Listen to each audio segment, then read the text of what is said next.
مثال کے طور پر یہ نیولے نما جانور بچھو کے سننے کی صلاحیت سب سے زیادہ یعنی 16 ہرٹز سے لے کر 45,000 ہرٹز تک ہے، اور انسان کی اس سے تقریباً آدھی یعنی 30 ہرٹز سے لے کر 20,000 ہرٹز تک ہے۔ اور شاید اسی لیے جو لوگ جنات کے ساتھ ہوئے واقعات رپورٹ کرتے ہیں وہ دیکھنے کے بجائے سرگوشیوں کا زیادہ ذکر کرتے ہیں۔ ایک سرگوشی کی فریکوینسی تقریباً 150 ہرٹز ہوتی ہے، اور یہی وہ فریکوینسی ہے جس میں انسان کا اپنے ذہن پر کنٹرول ختم ہونا شروع ہو جاتا ہے۔ اس کی واضح مثال ASMR تھراپی ہے، جس میں 100 ہرٹز کی سرگوشیوں سے آپ کے ذہن کو ریلیکس کیا جاتا ہے۔ اس تھریڈ کے شروع میں نے جنات کو نہ دیکھ پانے کی 2 ممکنہ وجوہات کا ذکر کیا تھا، جن میں سے ایک تو میں نے بیان کر دی، لیکن دوسری بیان کرنے سے پہلے ایک چھوٹی سی تھیوری سمجھنا بہت ضروری ہے۔ سن 1803 میں ڈالٹن نامی سائنسدان نے ایک تھیوری پیش کی تھی کہ کسی مادے کی سب سے چھوٹی اور نہ نظر آنے والی کوئی اکائی ہوگی، اور ڈالٹن نے اس اکائی کو ایٹم کا نام دیا۔ اس بات کے بعد 100 سال گزرے جب تھامس نامی سائنسدان نے ایٹم کے گرد مزید چھوٹے ذرات کی نشاندہی کی، جنہیں الیکٹرانکس کا نام دیا گیا۔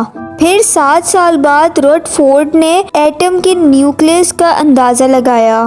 صرف 2 سال بعد بوہر نامی سائنسدان نے بتایا کہ الیکٹرانکس ایٹم کے گرد گھومتے ہیں، اور 10 سال بعد 1926 میں شارڈینگر نامی سائنسدان نے ایٹم کے اندر میں مختلف اقسام کی انرجی کے بادلوں کو دریافت کیا۔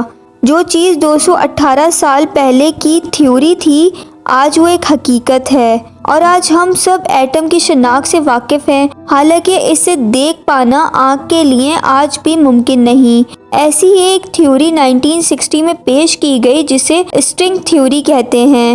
اس کی ڈیٹیلز بتانے سے پہلے میں آپ کی ایک بات کی وضاحت بہت ضروری سمجھتی ہوں۔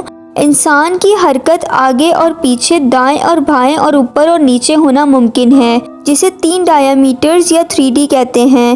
ہماری دنیا یا ہمارا عالم انہی 3 ڈایامیٹرز کے اندر قید ہے، ہم اس سے باہر نہیں نکل سکتے، لیکن اسٹرنگ تھیوری کے مطابق مزید 11 ڈایامیٹرز موجود ہیں۔ میں ان 11 کی 11 ڈایامیٹرز میں ممکن ہو سکنے والی باتیں بتاؤں گی۔ اگر آپ پہلی ڈائمینشن میں ہیں تو آپ آگے اور پیچھے حرکت کر سکیں گے۔ اگر آپ دوسری ڈائمینشن میں داخل ہو جائیں گے تو آپ آگے اور پیچھے، دائیں اور بائیں حرکت کر سکیں گے۔ تیسری ڈائمینشن میں آپ آگے پیچھے، دائیں بائیں، اوپر نیچے ہر طرف حرکت کر سکیں گے، اور یہی ہماری دنیا یا جسے ہم عالم کہتے ہیں ہے۔ اگر آپ کسی طرح سے چوتھی ڈائمینشن میں داخل ہو جائیں تو آپ وقت میں بھی حرکت کر سکیں گے۔ 5ویں ڈائمینشن میں داخل ہونے پر آپ اس عالم سے نکل کر کسی دوسرے عالم میں داخل ہونے کے قابل ہو جائیں گے، جیسا کہ عالم ارواح ہے۔ 6ٹھی ڈائمینشن میں آپ 2 یا 2 سے زیادہ عالموں میں حرکت کرنے کے قابل ہو جائیں گے، اور میرے ذہن میں عالم اسباب کے ساتھ عالم ارواح اور عالم برزخ کا نام آتا ہے۔ 7ویں ڈائمینشن آپ کو اس قابل بنا دے گی کہ اس عالم میں بھی جا سکیں گے جو کائنات کی تخلیق سے پہلے یعنی بگ بینگ سے پہلے کا تھا۔ 8ویں ڈائمینشن آپ کو تحقیق سے پہلے کے بھی مختلف عالموں میں لے جانے کے قابل ہوگی۔ 9ویں ڈائمینشن ایسے عالموں کے سیٹ ہوگا جس میں سے ہر عالم میں فزکس کے قوانین ایک دوسرے سے مکمل مختلف ہوں گے۔ ممکن ہے کہ وہاں کا ایک دن ہمارے 50,000 سال کے برابر ہو۔ آخری اور 10ویں ڈائمینشن، اس میں آپ جو بھی تصور کر سکتے ہیں، جو بھی آپ سوچ سکتے ہیں، اور جو بھی آپ کے خیال میں گزر سکتا ہے، اس ڈائمینشن میں وہ سب کچھ ممکن ہوگا۔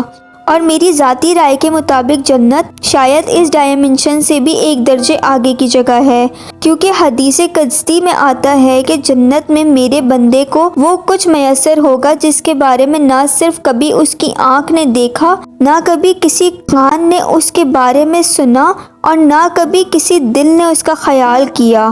اور دوسری جگہ یہ بھی آتا ہے کہ میرا بندہ وہاں جس جگہ کی بھی جو بھی خواہش کرے گا وہ اس کے سامنے موجود ہوگی۔ بالیقین جنات ہم سے اوپر کی ڈائمینشن بینگز ہیں، اور یہ وہ دوسری سائنٹیفک وجہ ہے جس کی بنا پر ہم انہیں نہیں دیکھ سکتے۔ ان 10 ڈائمنشنز کے بارے میں جاننے کے بعد آپ یہ سمجھ سکتے ہیں کہ جنات کے بارے میں قرآن ہمیں ایسا کیوں کہتا ہے کہ وہ تمہیں وہاں سے دیکھ سکتے ہیں جہاں سے تم انہیں نہیں دیکھتے، یا پھر عفریت اتنی تیزی سے سفر کیسے کر سکتے ہیں۔ جو سورہ سبا میں ذکر ہے کہ ایک عفریت نے حضرت سلیمان علیہ السلام کے سامنے ملکہ بلقیس کا تخت لانے کا دعویٰ کیا تھا، یا پھر کشش ثقل کا ان پر اثر کیوں نہیں ہوتا اور وہ اڑتے پھرتے ہیں، یا پھر کئی دوسرے سوالات جیسے عالم برزخ جہاں روحیں جاتی ہیں، یا عالم ازوا جہاں تخلیق سے پہلے اللہ تعالیٰ نے تمام ارواح سے عہد لیا تھا کہ تم کسی اور کی عبادت نہیں کرو گے اور سب نے ہوش میں اقرار کیا تھا، یا قیامت کے روز دن کیسے مختلف ہوگا، یا شہداء کی زندگی کس عالم میں ممکن ہے۔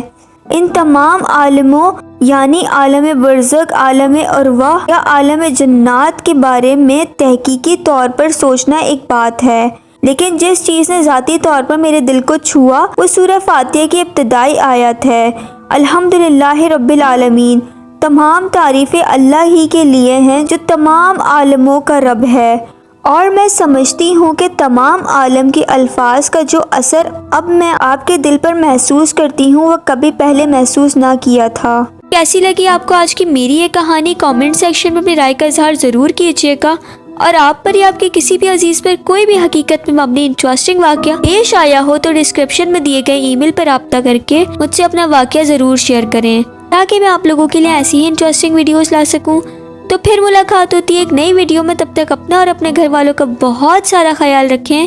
فی امان اللہ، اللہ حافظ۔